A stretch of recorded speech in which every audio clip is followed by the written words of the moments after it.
Hello and welcome back to When I Knew You. We will be continuing where we left off, which, if you recall, is after Callum got some interesting information about the whereabouts of David. And he did all of this by going behind Marcus's back, because Marcus told him basically in no uncertain words to hey, don't do this by yourself, and also stop doing it, please. Whether or not it's because he actually doesn't want people to find David, or because he cares about what Callum will find out, we have yet to really see. But based on what Callum has been finding out, it kind of seems like David is a completely different person from what Callum remembers. Or it kind of seems like David is not exactly who Callum always thought he was. Because if you recall, towards the end of the previous update, or I guess you could call it the previous chapter, we kind of got some information that David would pick on, I think his name is Jace, about certain things, and in reality, the only reason why he would hang out with Jace at all, or even include him, was because he was Callum's friend. But as soon as Callum left, he just sort of forgot that the guy existed. And then when he found out that he was Ace, he basically bullied him about it. But yeah, so kind of seems like David is somebody that should really just stay a memory and not actually come back, if you ask my opinion. And even Aster, who was, I guess, closer to David before his disappearance, if you could even call him close, kind of seems to think that it would be a very bad idea for Callum to find David. So yeah. Anywho, so we're going to be starting chapter 9, which I believe, so yeah, it's chapter 9, 10, 11, 12, so there's only 4 more, including chapter 9. So yeah. Anyway, so I guess without further ado, let us continue When I Knew You. The cold days pass by quickly. The last of the leaves are falling to the ground, and the snow slowly starts to set into our small town. I find it harder and harder to look for new clues behind Marcus's back, and if I kept on going, I'd really have to make a choice. Either I find David, or I lose Marcus. To me, at least, the choice was clear. And as my birthday comes closer, my mind is all the more set on completely dropping the case. I mean, the cons outweigh the pros by a landslide, right? Right, I should focus on my studies, on my friends, on my relationship. Can I live a normal, happy senior year without chasing down the ghost of my former best friend, who is also my ex? I can do that. I can be normal. Besides, it's not like I don't have other things to worry about anyway. Like Karina, for example. As much as I've tried to avoid her, she's still my friend after all. So when she invited me to have lunch with her the day before my birthday, obviously I agreed. So swallowing my nerves, I showed up to our date, in hopes that my face doesn't show how guilty I feel to be around her.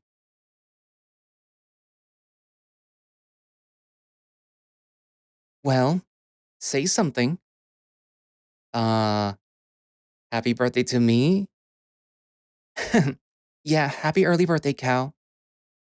We're at a nice, cozy Mexican restaurant, colorfully decorated with paper streamers and dim, yellow lighting. Karina said this place was cheap and delicious, so I couldn't resist. It's been a while since it's just been you and me, huh? Feels like I say that every time that we hang out. Well, you're a very busy person.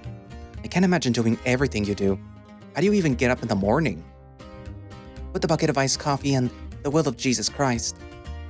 She rolls her eyes and I smile. This is good. We're friends. I'm totally cool right now.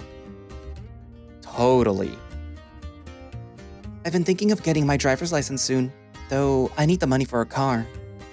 When would you even go to driver's ed? I don't know, Saturdays? I'll find the time. You shouldn't overwork yourself, Kay. Maybe wait till summer break? I grab one of the complimentary chips and dip it into the salsa, taking a bite. Some of us actually need to know how to drive. We don't all have chauffeurs. You're saying that like I get a ride every day. Doesn't Marcus take you to school all the time now? I mean, yeah. But that's just because my place is on his route. Yeah, that's what I meant. Why else would he go through the trouble of picking you up every day? I shrug and take another chip, nibbling on it and looking away. Marcus is weird like that. Yeah. Oh, that reminds me. She rummages through her purse as she excitedly rambles on to me. So there's this guy, Jacob. He's in my chem class and I'm like 80% sure that he's totally into guys. Oh? Yeah, and he's totally really cute. He's like tall and... Hold on, let me show you. She finally finds her phone and starts looking for what I assume to be a picture of him, and shoves the phone in my face. Here, he's pretty cute, isn't he? I take her phone and stare at the picture, trying to not let my disdain show so clearly on my face. I unfortunately know this guy, Jacob Mendes, who so happens to be in my world history class, is a tall, lanky dude who looks like he spends all his free time hunched over a computer. He wouldn't be so bad, if not for the fact that he loves to defend a lot of heinous people from the past. No wonder I don't recognize his name at all. Marcus and I only know him as Mr. Devil's Advocate. You don't like him? He's... just not my type. So what is your type then? Marcus. I don't really know. I'm not too picky. Well, clearly you are. She grabs her phone from my hand, shaking her head teasingly. Honestly, keep this up and you'll never get a boyfriend. I chuckle nervously. If only you knew. Has anyone caught your eye at least? There's gotta be someone out there that you think is hot. Are you just embarrassed to say it around me? I don't really mind, Cal. Look, I'll go first. That Ronnie guy Marcus hangs out with sometimes, that guy's cute. He's definitely holding the door for me on a date. You know, he just might. What do you think of him? He's definitely handsome. A bit too serious for my taste, though. Isn't that what makes guys cool? The no-nonsense glare? I think of Marcus when he loses his easygoing attitude and gets stone-faced. Although every time that's happened, he's either pissed or uncomfortable. I gotta say, there's definitely something alluring about it. I guess you have a point. Right, but I totally get not liking that serious guy. Sometimes you just want to joke around with, how about Baxter? What about him? Don't you think that he's kinda hot? Yeah, sorta. He's kind of annoying, but it can be endearing sometimes. I bet he'd be fun to hang out with one-on-one. He's got that wild side that's kinda tempting, you know? He's definitely very flirty, so it's easy to fall for his game. Have you ever fallen for it? Nah, it's also easy to see that he's just fucking with me. I don't know. Maybe if you go along with it, he might just drop his bluff. Maybe. I get the feeling that Karina is just trying to get me to say that I like someone. How about you? Still just Marcus? Or does someone else catch your eye? Still just Marcus. I see. Honestly, I'm not sure what you see in him. Anyway, he's just a nerd and he's always so busy. Personally, I don't think he's good boyfriend material. I bite another chip and silently say sorry to my boyfriend, swearing that I didn't mean anything I just said. Well, maybe the nerd part is true. Really? What's so nerdy about him? Blech, where do I even begin? I mean, he is a huge Pokemon nerd for one. He joined the Yu-Gi-Oh! Club right after football season ended, and he has a huge deck of those cards, and don't even get me started on his room. You've seen his room? Oh, Yeah. Once or twice.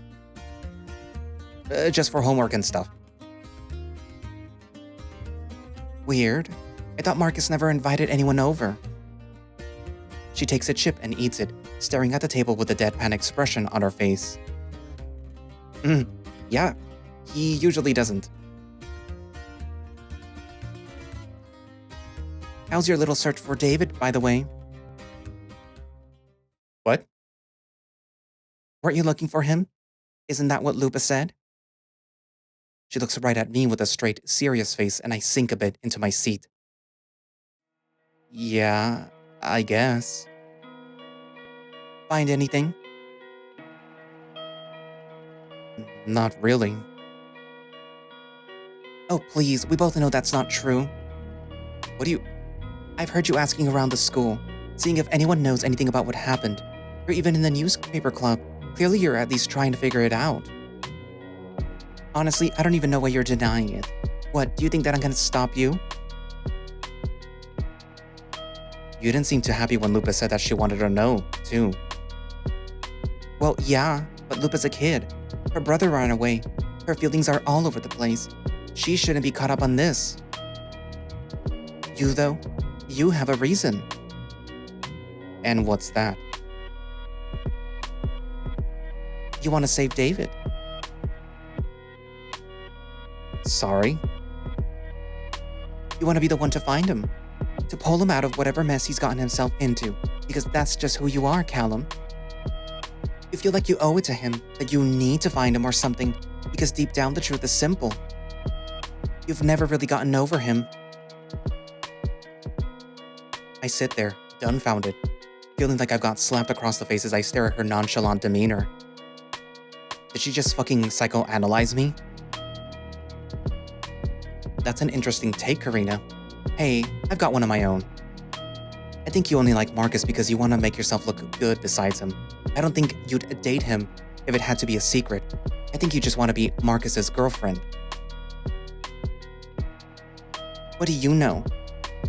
Enough to draw that conclusion. And don't act like I haven't noticed that you're actively trying to get me to think about David. You know, it's funny. Every person that I've talked to has told me to stay away from him, to not look into it because it's dangerous. Every person except for you. I guess you don't care if I'm talking to drug dealers on my free time? Oh, please. You're a grown-ass man, Callum. If you want to look for David, what I say or don't say isn't going to stop you. I just know that if David was tied at the top of a 100-foot pole, you'd climb up to save him, because Callum, you don't care about yourself. You do anything for David because that's all you've been doing your whole life. Kissing his ass and following him around because you can't make a single decision on your own. You can't even fathom being with someone else, apparently. When you came back from Philadelphia, I'd bet every dollar that I have right now that you were dead set on being his boyfriend again, no matter what you may have told me before. I don't need David. Unlike some of us, I don't need a someone to make me feel like I'm worth something. And I especially don't need to change my whole personality to fit their standards. I know the only reason that you even became a cheerleader was to get closer to Marcus. Actually, maybe I'm being too generous. Maybe you didn't even have a personality before. No wonder Marcus didn't notice you. Marcus would notice me before he even considered giving you a chance. Oh, really? 1 order of fajitas and 1 order of tacos. Our conversation gets stopped by the friendly waiter as he places our dishes on our table. Karina and I exchange awkward glances at each other, and when he leaves, she gives me a polite smile. Well, let's dig in. Yeah. We sit there for a while, quietly eating our food that won't go down my throat easily anymore. I'm sorry. I look at her, staring at her food, guilt spread across her face. I didn't mean that shit that I said. I'm just upset. I feel like I'm never gonna get to him, Callum. That he's never gonna see me the way, and that sucks. I'm sorry, Kay. I didn't mean what I said either. I think you're a great person, and if Marcus doesn't see it, he's an idiot. I think another small apology for him. Sometimes things just aren't meant to be. Yeah, I guess so. And I'm sorry about David, for egging you on about him. Maybe a part of me just wants to see you two together again, and happy. Maybe I want to live vicariously through you. Can I ask you a question? Yeah? What was he like around you? Well, I don't know, Callum. I didn't really hang out with him all that much. He was, like, kind of annoying. He acted like a typical straight American teenager, even though he's none of those things except a teenager. I don't know. He was just two-faced. She looks away, as if thinking on a past experience with him, her face a stone-cold wall. I've stopped looking for him, you know. Have you? Yeah. Why? Because I don't think that I know David anymore. I see. What about me? Hmm? Do you think that you know me? Maybe to some extent. But you've changed a lot too. In a good way. Thanks. But that's kind of my point. Marcus isn't the same old scrawny kid that he once was. I'm not really a tomboy anymore. Troy isn't. Well, Troy stayed more or less the same. But you see what I mean. People change, Callum. Just because the David that you know isn't the same David that you would have met if he was still here, doesn't mean that the love you have for him should disappear. It's a shame that we couldn't all grow together, that you had to go. But even though we're different people now, we still care about each other. Yeah, I know that. Yeah, you're right. Deep down, I'll always love David. If he comes back, I'm sure that we'd be friends again. But Marcus is right. We have to move on. Well, whatever happens, happens. For now, I'm just happy that you and I can celebrate together. She raises her glass and smiles brightly at me, sitting up straight. So happy birthday, bitch. Here's to many more. She said it loud enough to garner some stares, but I just laugh and raise my own glass to clink against hers, returning her smile. Salud, mi rey. Salud. I wake up the next morning to the smell of pancakes. The excitement of the day ahead and the promise of breakfast is strong enough to get me out of bed before my god-awful alarm rings. I quickly get dressed and go downstairs, entering the kitchen to see my dad sitting down, reading the newspaper, and in my spot on the table is a plate of pancakes with strawberries and whipped cream on them. You're up early.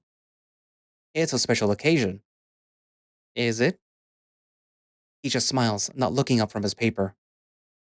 I sit down, smiling back at him. Thank you. We got a reservation at Yukio's tonight too, so I'd appreciate it if you were back home before 6. Of course, wouldn't miss it. Happy birthday, kid. Thanks, Dad. There is something about going to school on your birthday that is both exciting and depressing. On the one hand, everyone who knows it's your birthday will congratulate you, and you will feel all special and stuff. On the other hand, you have to stay all day in school on your birthday. I sigh as I open my locker, stuffing my things inside. Well, at least this will be the last birthday that I have in high school. Well, surprise!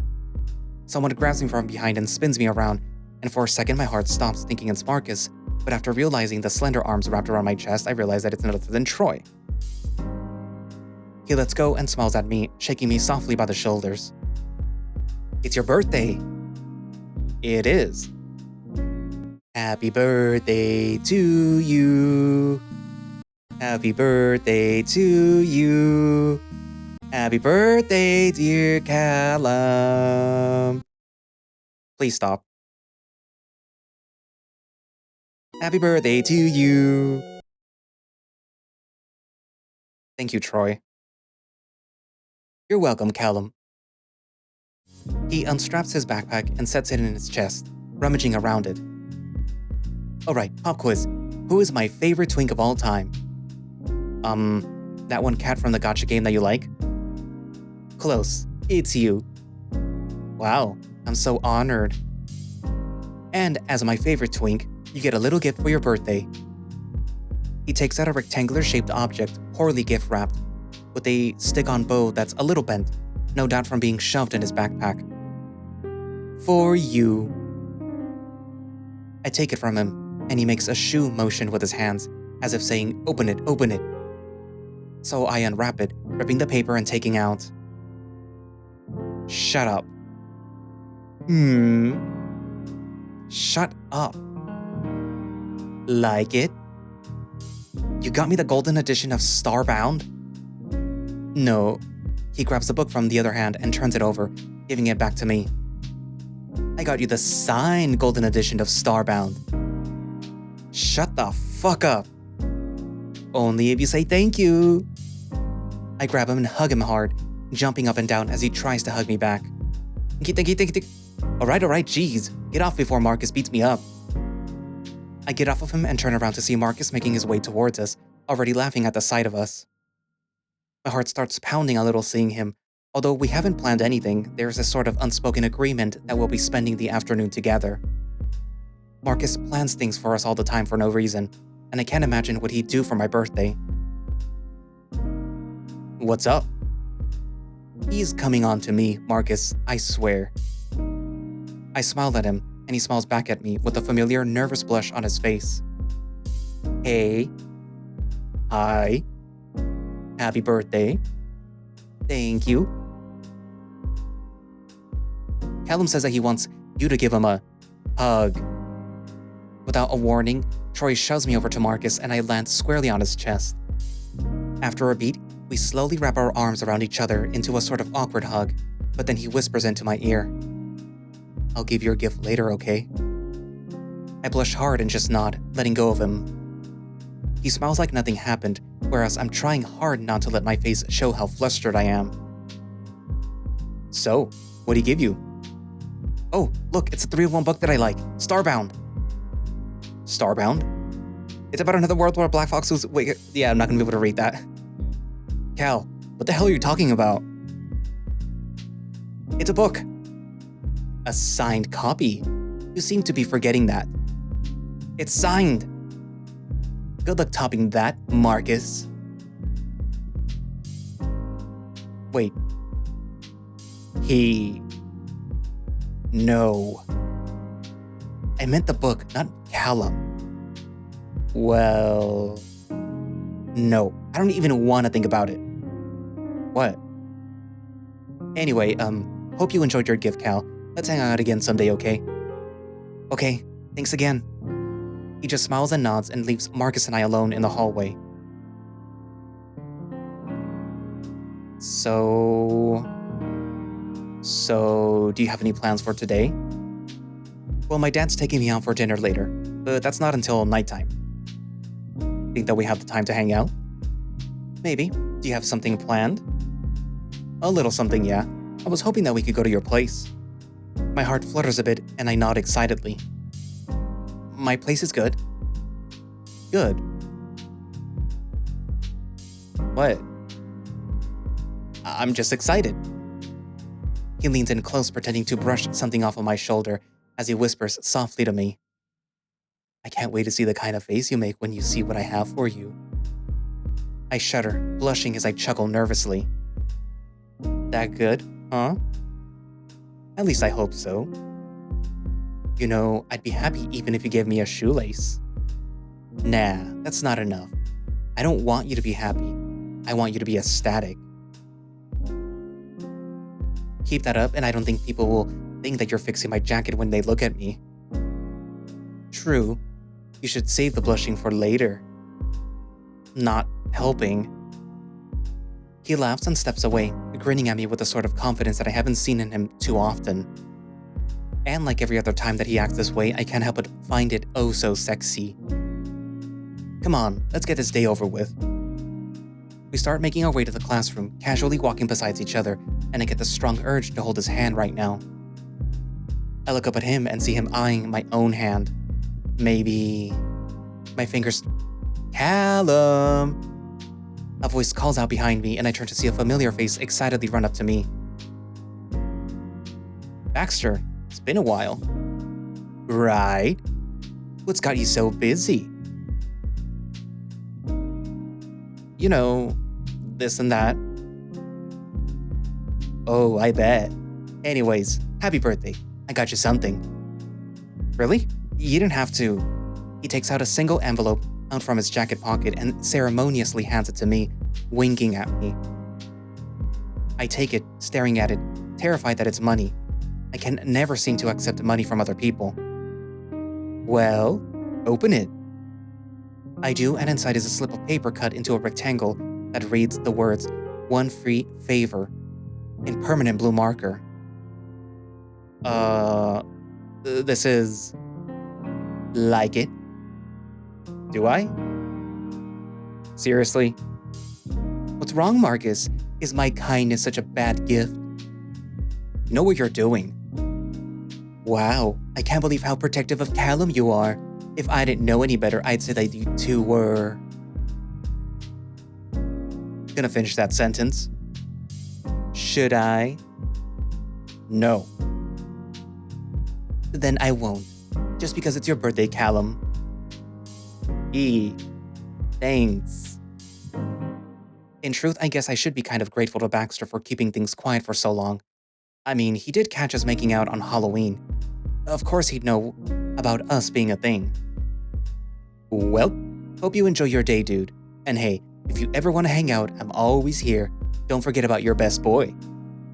Since we're both single, maybe we could even, you know... He's taken. Really? By who? Get lost. Fine. Don't want to forget you owe me. I know. Catch you guys later. He slaps Marcus in the arm and gives me a little wave as he walks off, leaving Marcus grumbling, cursing at him. You're so mean to him. What? He was flirting with you. What was I supposed to do? Sit and watch? You know he's full of shit. Just play along. Oh, really? Fine, I'll play along. Let's hope that you keep that energy when someone flirts with me then. Now, you know it's not the same thing. You're lucky it's your birthday. I would have squished your face so hard. Immunity, baby. What would I do without you? Come on, let's head to class. He grabs me reassuringly by the shoulder, leading me towards... Ow. Okay, his grip is a little tight. Ow. Okay, sorry. He relaxes his grip and smiles at me, rubbing the spot that he was squeezing. Good. Love ya. I smack his arm away and walk in front of him, not waiting for him to catch up to me. Callum? I was just teasing. Callum? The day goes by relatively the same as any other day, except with the anticipation brewing in my stomach with every passing hour. Ronnie, the funny bastard, gave me the pictures that he took of me in cosplay as a collage. Marcus didn't find it too funny. Adrian bought me a cookie at the cafeteria, even though I told him a million times that it was okay that he forgot to get me something. And Hazel, upon seeing Marcus at the doorway of our club room, gave me the afternoon off of my duties. It was definitely the best gift out of all of them. Now, with my nerves and excitement through the roof, I'm sitting patiently in my living room, waiting for Marcus to show up. I thought that we would have come here together, but he said that he had to get my gifts from his house, so he'd meet me here for a bit. Gifts, plural. Oh boy. After what seems like hours, finally my doorbell rings and I jump up to open the door. Yes? Hi, sir. Do you have a moment to talk about our Lord and Savior Jesus Christ? Mouth agape, I stare at my boyfriend, dressed in attire suitable for a five-star restaurant, and a bouquet of roses in his arms. Is is that a yes? Yes. Sorry. My God, you look so handsome. He beams at this, grinning wide and blushing a bit. Yeah, glad you like it. He nervously offers me the bouquet, much like he did with the plushie back in the fair, but this time he gets on one knee, hoisting it up for me. Marcus, will you accept these roses, my love? Yes, of course. Just get up before someone sees you and calls my dad. I take the bouquet from his hands as he gets up, laughing hard. Do I embarrass you, Cal? No, but... I pull him inside and close the door behind him, lock it and turn to him, wrapping my arms tightly around his body, clutching onto the flowers behind him. I want you all to myself. Nice save. Thanks.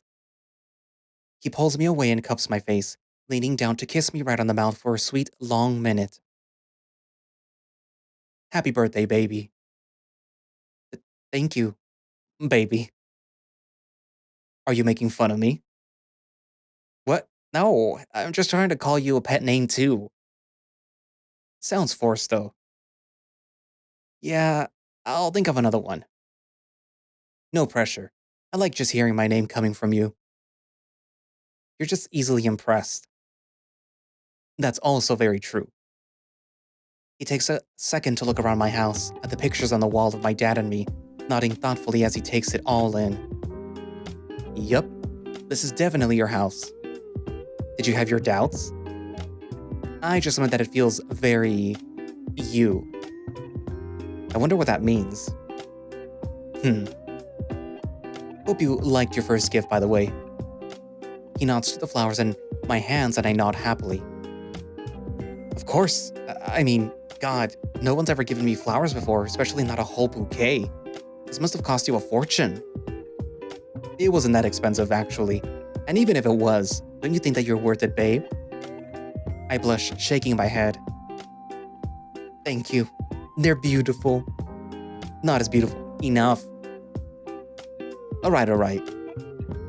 He presents the small brown bag that he had hooked on his arm, waving it gently. So, I got 2 more gifts just for you in here. So let's just sit down so that I can give them to you. Oh? Yeah, alright. Here or in the kitchen? Kitchen. More appropriate for the gift. Plus, I want to see your kitchen. You're so weird. But you love me. I do. I lead him towards the kitchen and he sets the bag on the table, sitting down on the seat opposite from me and sticking his hands in the bag. Now, for gift number 2. What birthday is complete without? He takes out a small, transparent package out of the bag, gently placing it on the table and sliding it over to me. A cake. Ooh. So I know you mentioned one day how you liked a specific kind of cake, the 3-milk kind. Tres leches, yeah. Yeah, so I looked all over in Pricefield, and I couldn't find it, so I went out of town, and after many hard, sleepless nights... You went out of town to get this? I went out of town to get this, yes. Well, Marcus, you didn't have to go through all the trouble. I would've... Yeah.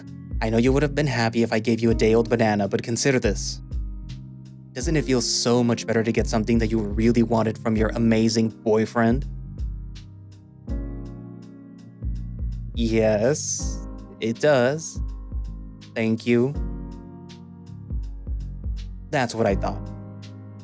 Now eat up. Yes, sir. He hands me a small plastic fork and I excitedly start eating my cake. It is very moist, the sweetness of the different kinds of sweet milk hitting my taste buds all at once. Needless to say, it's the best tres leches that I've had. Good. I'll take that horny moan as a yes. He stares at me, his tail wagging happily behind him. It's cute, if not a little uncomfortable. Why didn't you get yourself a cake too? Feels weird if it's just me eating. I don't like cake. What? Hmm? So who did I see stuff their face with every single cake derivative on Earth on our eclipse date? Uh, but there's the key word, derivatives. I like cupcakes and zebra cakes, but actual cakes just don't do it for me. So you can eat like 5 whole cupcakes in one bite, but a slice of cake is where you draw the line? Yes. Wow. You know nothing about baked goods. Oh, and you do? I know about eating them. I didn't get this big from just eating empanaditas. I give him a once-over and he flexes his biceps at me, grinning. Well, fine. Clearly you know what you're doing. That's right, baby. It's a shame I couldn't celebrate your birthday, though. I would have loved to give you flowers. You'll get your chance. Besides, Christmas isn't too far away. If you want to give me a rose, that would be the perfect excuse. Although, a loving boyfriend doesn't need a reason to give his partner flowers. I'll keep that in mind. Nah, I'm kidding. I don't really like being the center of attention, even on my birthday. If it's just you and me having dinner, that'd be everything that I could ask for. As easily impressed as always, I see. Though I can't say that I'm not the same. Yeah, but unlike me, you do like being the center of attention. No, I don't. I mean, not really. Uh-huh. You seem pretty happy right now, though. That's because I like being the center of your attention specifically. Smooth. Thank you. So how was it? Good? He nodded at my now empty container, the cake long gone inside of me by now. So good. I haven't had tres leches since I was like 15. Well then, I'm glad that you liked it. I did, thank you. So... He shifts around nervously, eyeing the paper bag every now and then, a quiet, strained smile on his face. It's unlike him to suddenly get nervous like this. I thought that we were getting comfortable with each other. Maybe he's just nervous to give me whatever the last gift is. Well, I might as well check what's in the bag, if no one else will. I reach for the bag when Marcus quickly swipes it away, clutching it close to him. What's wrong, dear? I, Come on, I want to see. Didn't you say that you wanted to see the look on my face when I saw it?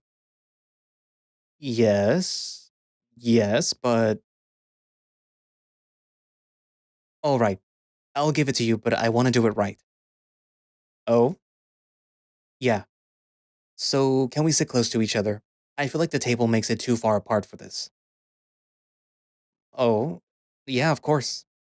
Oh, we can sit on my bed if you want. Would that work? Yeah. Yes, that'll work. Alright, come on then. We both get up and I hold my hand out to him. With a nervous nod, he takes it, and I lead him up the staircase towards my room. So, this is your room. Gotta say, I was expecting something more... Not everyone's room looks like a Chuck E. Cheese prize desk. Touché. We both take a seat on my bed, the paper bag still tightly clutched in Marcus's firm grip as he looks around my room, and I feel his nerves slowly start to rub off on me. I mean, we're practically just really close friends who like each other romantically, right?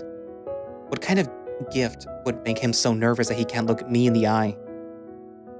My mind conjures up an image of a ring, and the small fear that he might propose to me or something comes to my mind, but I quickly dismiss it. Nah, no way. Marcus may like me a lot, but he wouldn't propose to me less than a month going out with me. But if he did, would I say yes? No, I wouldn't. Would I? Is that my jacket? Huh? He nods to the chair in the corner of the room, full of clothes, and on top of the pile is a green varsity jacket. Ah, yeah. I wear it to sleep if it's too cold. Oh, really? Do you picture me hugging you? Sometimes. Yeah. He smiles somewhat pridefully, then looks at the paper bag in his hands. He takes a deep breath, looking right at me. Callum? Yes? If I'm honest with you, I wasn't too sure what I could get you for your birthday. Even though we've known each other for so long, I feel like there's still stuff about you that I could know more about, or even stuff that I don't know at all. And even though I feel like as a boyfriend, I should know all these things, I can't help but feel a little bit happy, excited even. Excited that there's still new things that I can learn about you, new conversations that we can have, new inside jokes, just you and me. And, well, on the topic of inside jokes, well, this isn't really a joke, more of a, In any case, here's what I got you. He takes out a small rectangular box out of the paper bag and presents it to me, his hand still a bit shaky, and I slowly take it from his hands. My heart starts beating quickly as I quietly examine the box. It's definitely the kind that you put jewelry in. Maybe I wasn't so far off about the ring. But then another fear creeps onto me. What if he bought me something really expensive? How could I even accept something like that? Not wanting to make him, or myself for that matter, suffer in anticipation any longer, I open the small box and take out what was hiding inside of it.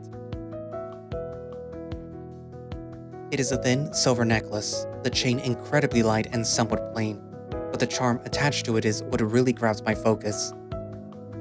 It's the Big Dipper. Yeah, see, I was thinking of what I could give you that really meant something, you know? So I settled on this. The meaning behind it is, well, it's that you're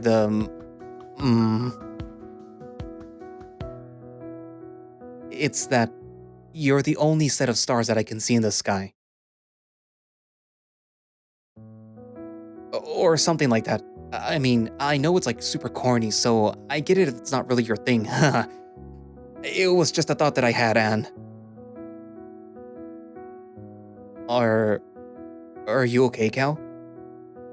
Mesmerized, I stare at the necklace, at the charm, at its meaning, and before I even realize it, tears start to stream down my cheeks, and with every blink, a new one falls down. Hey, don't cry. What's wrong? I shake my head, sniffling and drying my tears with my palms. Nothing's wrong, I'm so happy. Really? I nod, my crying getting harder to control. I can't believe I mean so much to you. Of course you do, baby. Why wouldn't you? Sometimes, I still think that you can do better. That I'm not special enough to be with you. Al, but I know that you think I'm special. I know you love me as much as I love you too. But still, I think about that. So seeing this, hearing you say that, it's all so overwhelming in the best way possible. To know that you like me this much. I'm sorry for crying, it makes me so happy. Oh, Callum.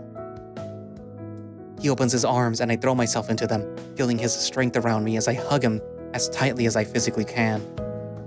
He pulls me away and cups my face, drying my tears with his thumb, looking at me with the warmth that I now associate as being his. I think you think too highly of me. Huh? Why do you think that I'm so above your league that I can switch you out for anyone? I don't know. Because you're hot and popular. Thanks for the compliment, but I'm not popular. Just because I'm on the team doesn't mean that people automatically like me. This isn't like those books where the captain of the team is the hottest guy in school.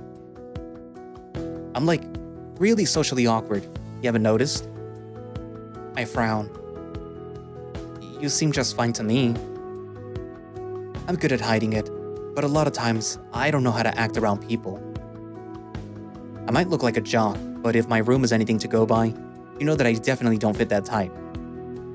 He smiles at me, rubbing my face of any wetness that it may still have.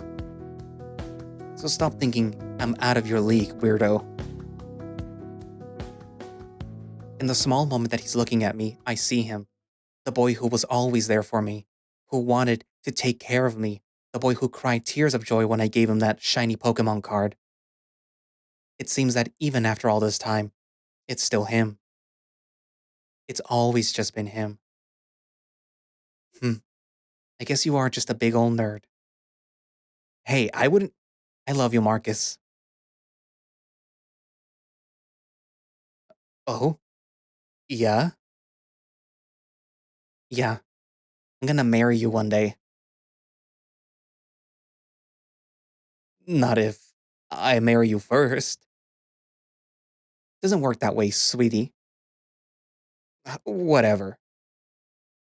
I hold up the necklace again, admiring the white gemstone that serves as the stars.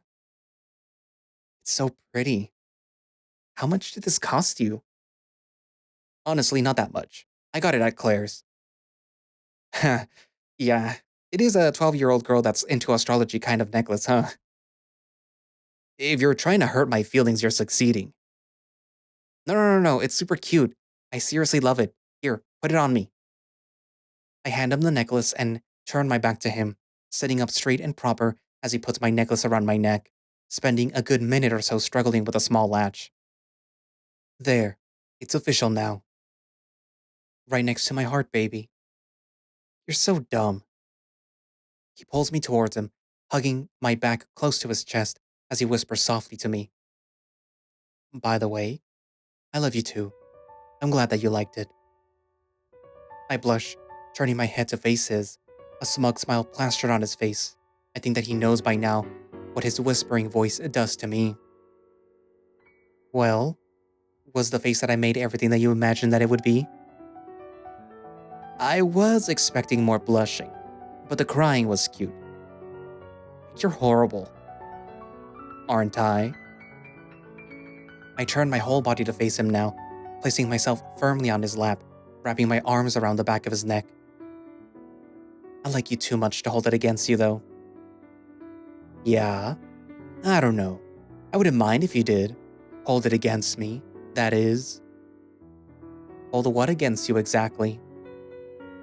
He grins at me and I feel his hands slide into my back pockets, gripping my ass and pulling me closer to him. If I told you, you might think less of me. Well, what if I wanted to hold it against you, too? Do you? Yes? Good. God, I want you against me. How bad? Really bad. That makes the two of us, then. He stares at me, looking down at my lips, his fingers gripping my rear just a little bit tighter than before. Something brews inside of me, something I'm sure that is in him too. Hunger. The tension between us, the desire that we felt for each other that's been building up for months now. It's as if there is nothing left to hide now, and we're both just waiting for the green light. Marcus? Yeah? Can tonight be our rose petal night? You sure you want that? I don't want to rush you. Well, I'm the one who's asking, right? I'd be really, really happy if it were tonight. But if you don't think that we're ready, I'm ready, Cal. I just, I know that this would be your first time, so I don't want you to regret it later. If it's with you, Marcus, I'll never regret it. If, if you're sure, I'm sure. I want this, Marcus. I want you. As if all self restraint left his body, he grabs the back of my head, kissing me hard, pulling me closer to him. Our chests press firmly together, and he wraps his arms around my body, squishing me against his large body as he hungrily kisses me, and I couldn't be happier. He falls back onto my bed, letting me rest my full weight on top of him, and I move my hands onto his chest, filling him up as his hands move back down my ass. Our crotches rub against each other, and I can feel him getting harder, his kisses getting sloppier, somewhat like the night of Halloween, drunk and lustful. My heart starts racing as my mind thinks about the implications of what we're about to do, and I get so nervous. My hands start shaking when I try to unbutton his shirt off. He notices this, of course, and pulls me away, breathing heavily. Hey, you good? Yeah, just nervous. But but I want to do this with you. He smiles and nods reassuringly, then leans in to kiss me again. Wait, wait. What about condoms and stuff? Isn't that kind of important? I've got condoms. You do? Were you planning this? What? Is that what the roses were for? Huh? No, Callum. I laugh loudly, his worried face morphing into an angry one. Oh, you're too cute, Marky. Shut up. Glad you came prepared. I'm not gonna be gentle anymore. Aw, don't be like that. Besides, I also bought lube, so great minds think alike or whatever. Hee pervert. You and me both, pal. I'll show you, pal. He pushes me off of him and crawls on top of me, looming over me with those evil green eyes of his.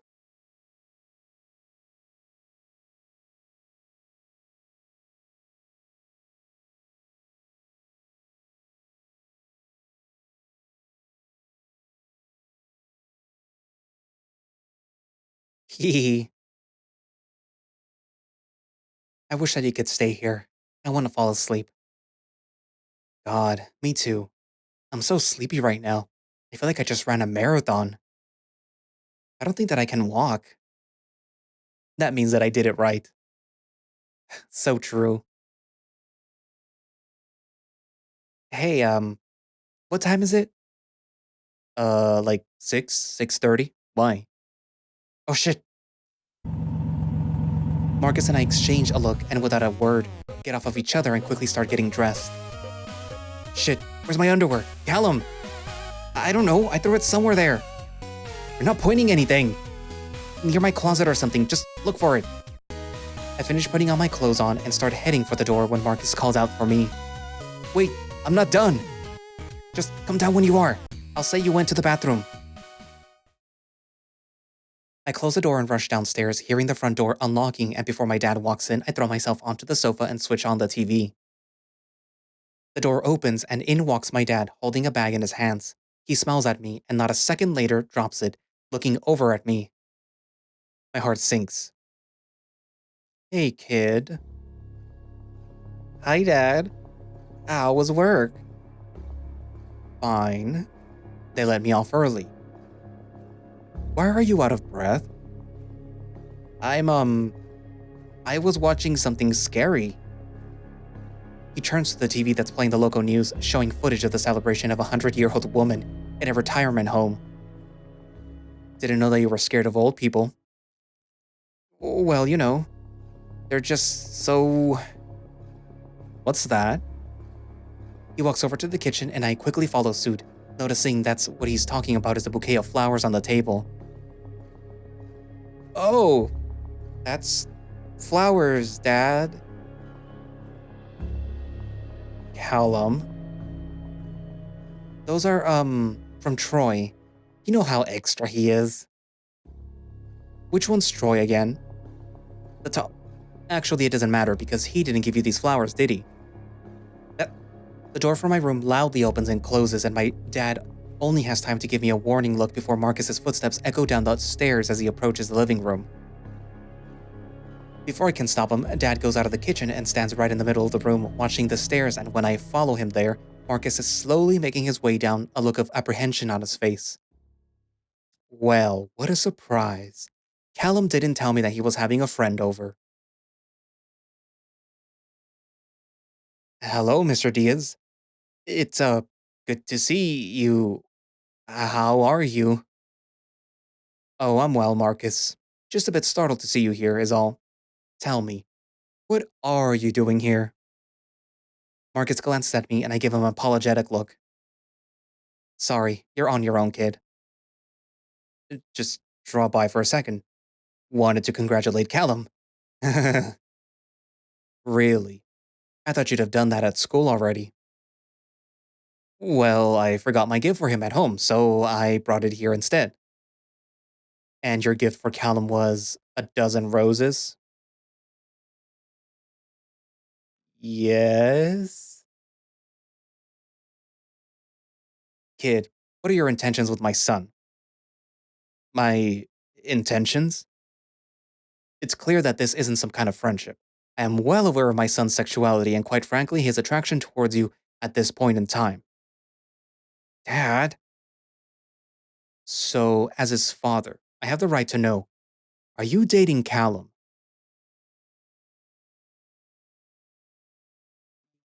Yes, sir. Callum's my boyfriend. I see.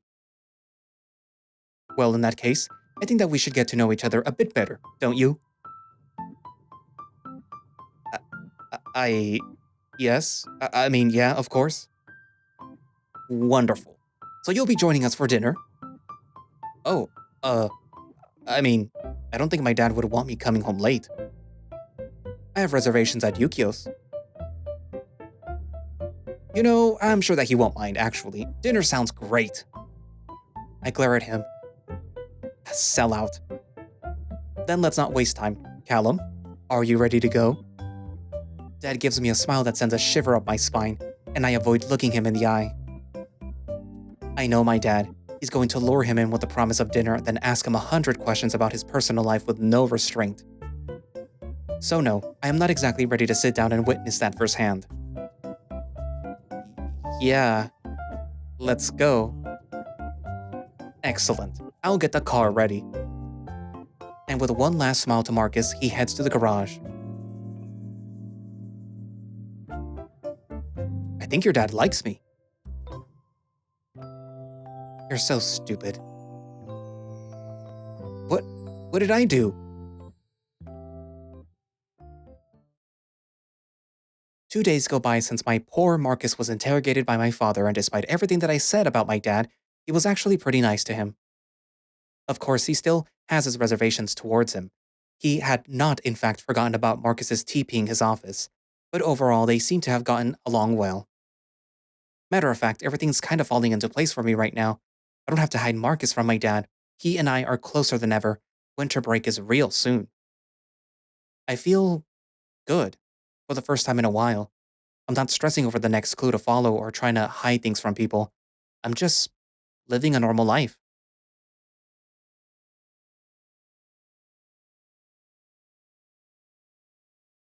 All right, remember the plan? Troy and I stand in front of David's house, the bright, warm lights of the inside beckoning us to go inside to get away from the cold winter air. Lupe had invited us over for an early Thanksgiving dinner, just us kids, and we all agreed to make an effort to come by. Yeah, we gaslight everyone into thinking the pie is gross, then split it 50-50. Good, good. And what do we say if asked why we're eating it? We've already got worms, we just don't want the food to go to waste. And... oh, and it's a noble sacrifice that we must make. Perfect. Can you cry on command? If I think about the awful bowl cut that you got in 3rd grade, yes. Fuck you. Don't question my methods. Fine, whatever works. He knocks on the door, and after a very loud "coming," Lupe opens the door and beams at us. You're here. Welcome, welcome.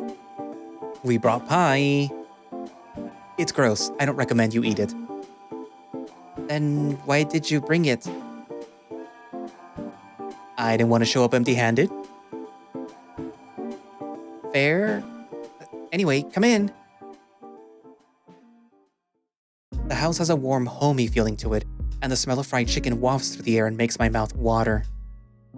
On the couch sits Karina, laying down and scrolling through her phone with a bored look on her face, but once she hears us walk in, she drops it on her chest and waves without looking.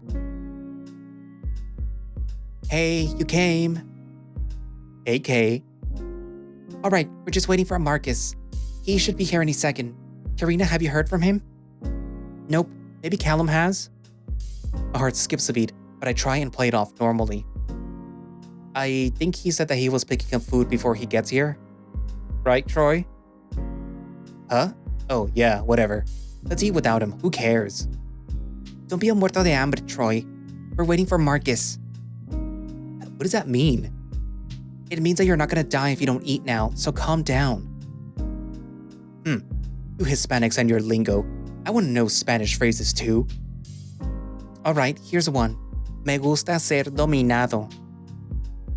And that means, I love to live life. Me gusta ser dominado. Perfect. You say that when you're having fun doing something. Cool. I'll keep that in mind. Thanks, Kay. Sure thing, Ray. It takes everything in me and Lupin to not burst out laughing.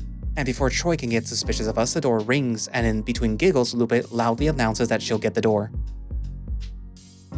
Alright, what does it really mean, Callum? You think that I know?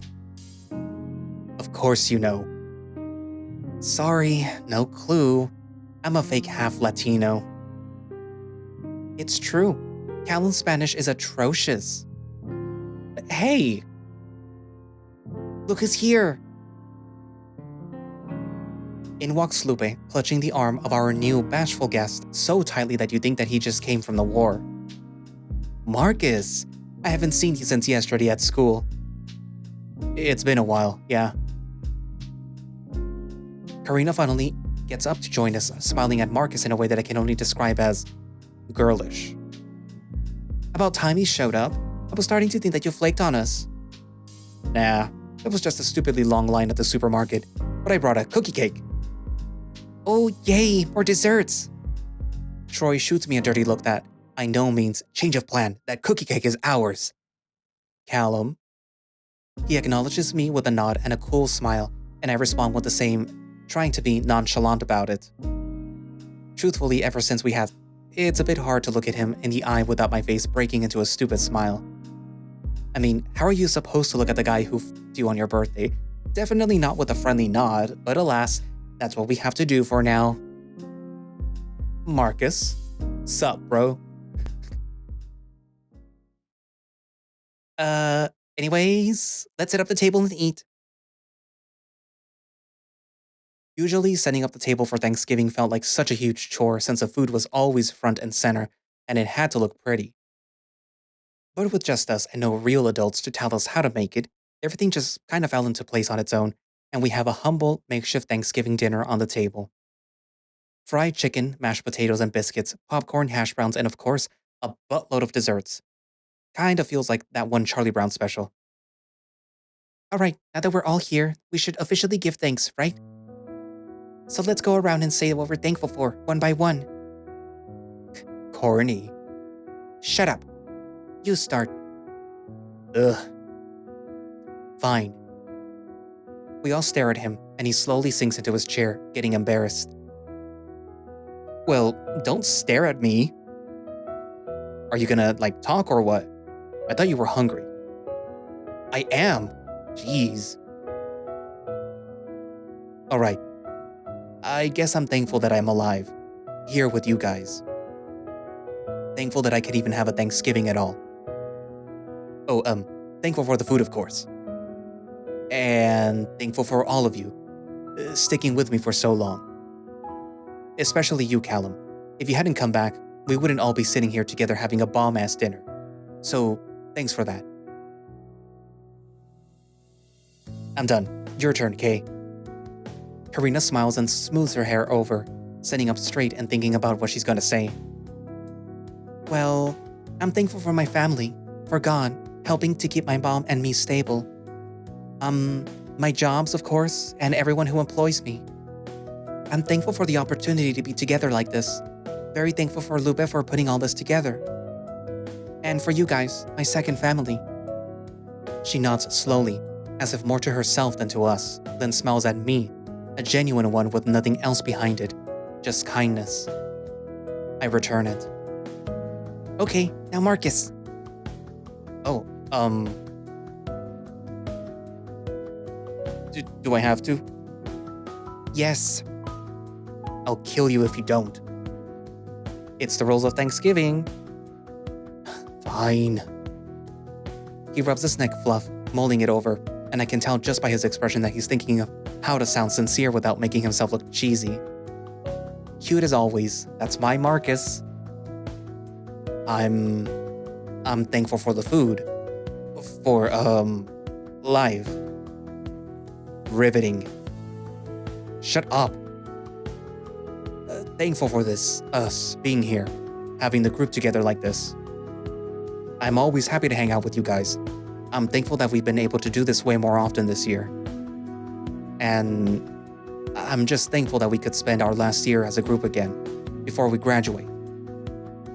He smiles at all of us, locking eyes with me for a brief moment, but I got the message that he's thankful for me most of all. Guess it's my turn, huh? I'm thankful for my dad, for being there for me through everything. Thankful for this town, for being my home and being somewhere that I can come back to. And of course, for all of you guys. You guys are my bestest friend in the world. I'm thankful that we stayed friends for so long and I'm thankful that we'll stay friends for years to come. Ooh, corny. Tomato, tomato, tomato. Shut up, you said the same shit. You're crazy. Alright, let's eat already. Whoa. What about you? Lupe already took a huge bite of her chicken wing, chewing softly, feigning surprise. Don't us. You made us all say that cheesy ass shit just to not say anything yourself. You're like the cheesiest person that I know. You better say thanks or I swear to God. Cry about it. That's it. Break it up, you two. Lupe, let him go. He started it. Did not. Did too. Neither of you are getting cookie cake. I'm sorry. I apologize for my actions. I said sorry first. No, you didn't. You two are hopeless. There is a quiet, warm feeling in the house as we sit piled up on the couch, watching reruns of old sitcoms where the laugh tracks play a bit too often. I've got my head on Troy's shoulder, and Lupe has hers on his lap, slowly drifting off as he pets her hair. Marcus sits on one of the big chairs, his frame too big for the couch, with a look on his face that tells me that he's only half paying attention to the TV. And Karina sits on another big chair, sprawled out, and on her phone, much like how she was when we got here. We're a bit sleepy after stuffing ourselves with all that food, and the aftermath is a slow, hazy feeling in the air as we try not to fall asleep. But it's calm. The golden hues of the sunset seeps through the windows. The TV is just low enough to be white noise, the warmth of Troy's body so familiar. I smile. I don't think that I've ever experienced peace like this in my life. Being here, at home with the people that I love. I could stay here forever. Well, I could if I didn't need to pee. As I'm washing my hands in the bathroom, I notice a small green paper crane on the top of the toilet tank, and my mind snaps awake. Oh, right. David. I dry my hands and pick it up, inspecting it carefully. Did David really make this? Why doesn't he just call us? Would it be so dangerous to let me know that he's okay? Surely if this was his doing, he knows that I'm here. So, why doesn't he? If I could just figure out where he is, maybe I could see him. It shouldn't be so hard, right? All I have to do is... I shake my head, placing the crane back where it was. No, I can't keep doing this. I have to stay here where I belong, not chasing after David's shadow. I made my choice. David's made his. I won't keep looking for him anymore. I look in the mirror for some sense of resolution, of finality, I'm laying this case to rest, once and for all. I'll live a normal, happy life with the people that I love. Even if that doesn't include David. I step out of the bathroom and stop short, seeing Marcus leaning coolly on the wall, smiling at me once we lock eyes. Hey. He whispers this, and it prompts me to do the same. Hi. Bathroom's free. Cool. You, gonna use it? Nah. Oh, did you miss me that much? You could say that. He walks up and slowly wraps his arms around my body, laying his chin on my shoulder, as if he just came home from an exhausting day of work. You smell so good. It's probably the soap that I just used. Hmm. He slips his hands into my back pockets, a now familiar gesture that he does when it's just me and him, and I wrap my arms around the back of his neck. Did you have a good time? Hmm? At dinner? Oh, yeah, it was cute. Wish you would have slept on my shoulder instead, though. Were you jealous of Troy? Hmm. I want you to myself. He pulls away and cups my face, looking at me with a half awake expression, almost drunk in love. I love you. I love you too, Marcus. Hmm. You're blushing. How could I not? He chuckles, then leans in and kisses me, but instead of a quick peck, he keeps going, sticking his tongue in my mouth, and I half heartedly push him away. Marcus, time and place. I want you here, and now. He kisses me again, and this time I let him, feeling his hands run across my body as a soft, deep growl escapes his throat. His kisses get a bit hungrier, deeper, and I pull him closer to me, his sleepy kisses giving me butterflies. The world disappears around me, and all I know now is how Marcus's body feels against mine, and how good his tongue feels against my own.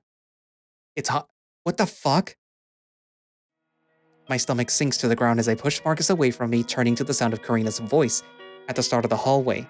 And there she is, frozen in place, staring at us. Karina, what the fuck? What is this? Are you two fucking behind our back? Karina, shut up for a second. You're a fucking liar, Callum. No, all that talk about us being friends and trusting each other, you don't have the balls to say it to my face that you're fucking Marcus? Can you calm down? No, I'm not gonna fucking calm down. What the fuck is wrong with you? You don't want me, but you take David's fucking ex-boyfriend? Are you kidding me? And you. She points a deathly, accusatory finger my way. You're a fucking hypocrite. You said that you want to look for David and then fuck his best friend behind his back? In his own fucking home? What do you want to save David for, huh? So that he can see you hook up with Marcus? Was David not enough that you had to take him, too? You're such a shit person. You don't want to find David anymore because now you have Marcus, right? What's the point now, right? Not like you care about him now that you're with him. She gestures at Marcus angrily. You're the kind of person that I hate the most, Callum. Acting all nice in front of you, then doing shit like this behind your back. Karina, please. Fuck you, both of you. You should both go to hell. She chuckles dryly. You know, I guess you two deserve each other after all. She looks at me with a face of utter disgust, then turns around and walks away. I stay frozen in place as I hear her grabbing her things and walking out the front door, slamming it hard behind her. My breath feels like ice in my lungs, breathing it in and out as I try not to panic and cry as one thought echoes over and over incessantly in my head. What did I just do? Lupa stayed asleep for all of that. Troy made sure that she didn't hear it, and after an awkward thank you, Marcus and I leave. I stare at nothing in the passenger side of the truck, my stomach still queasy from the exchange, my heart numb and empty as he drives me home. Uh, hey, Cal. It's not your fault. Karina's just upset. I'm sure that she didn't mean anything she said. She'll She'll come around, you see. You just have to give it some time. You know, it's kind of my fault, too. I don't, uh, to do, I, of,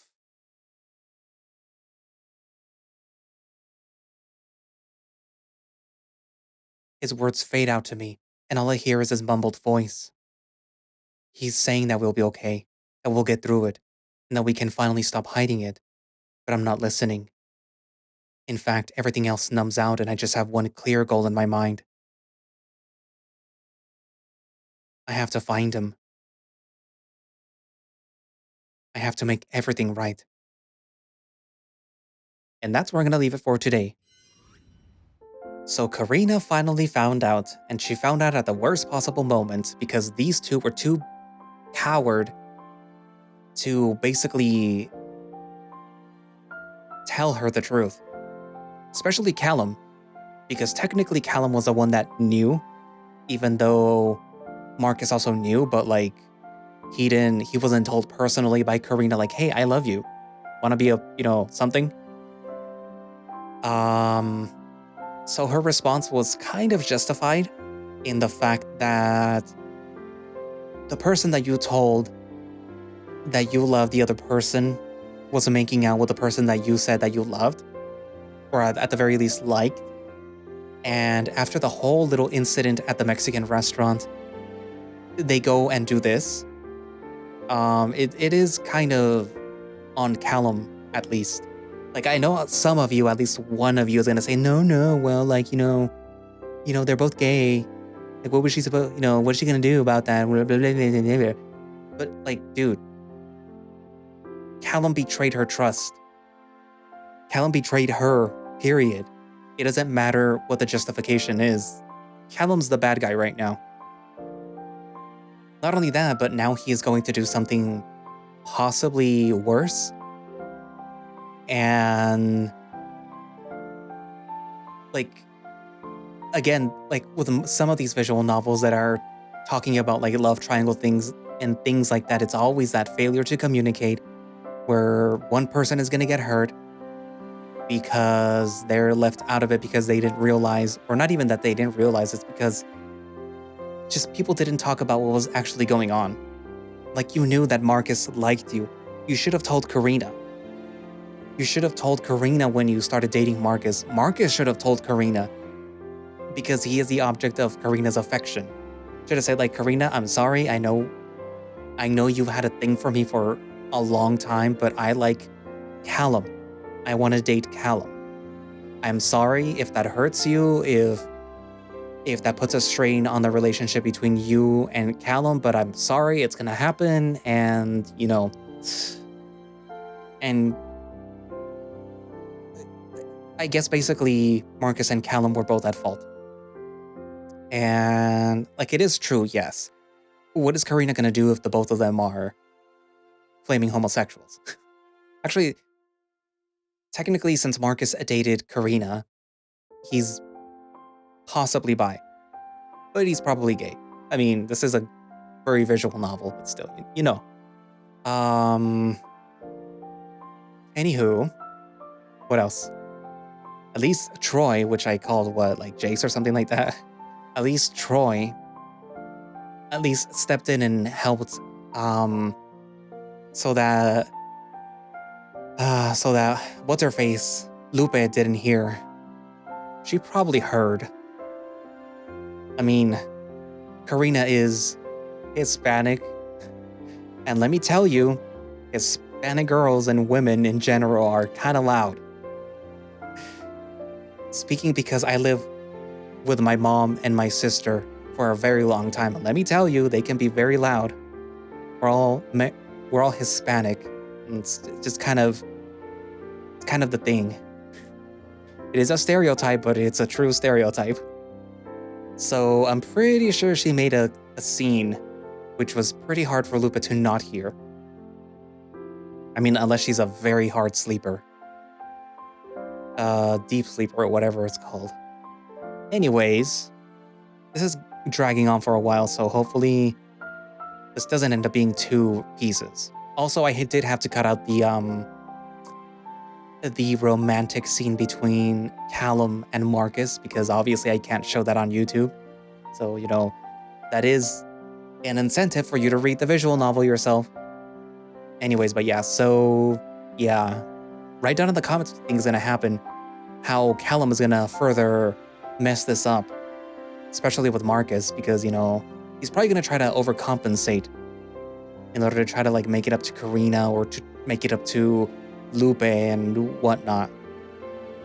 So yeah, you know, write down in the comments what you think, and thank you all for watching / listening. If you would like to play this visual novel or any of the other 2 visual novels that the author has currently made, you can do so by going down into the link in the description, which should have a direct link for the itch.io page where you can download the game and play it yourself, or you can just go to itch.io.com and download it from there and play it. And they do have a Patreon in case you want to support the creator. And as of December 27th, the ending of the other visual novel that I started reading first has not yet released. And it's 4 days off? Yeah, it's still 4 days away.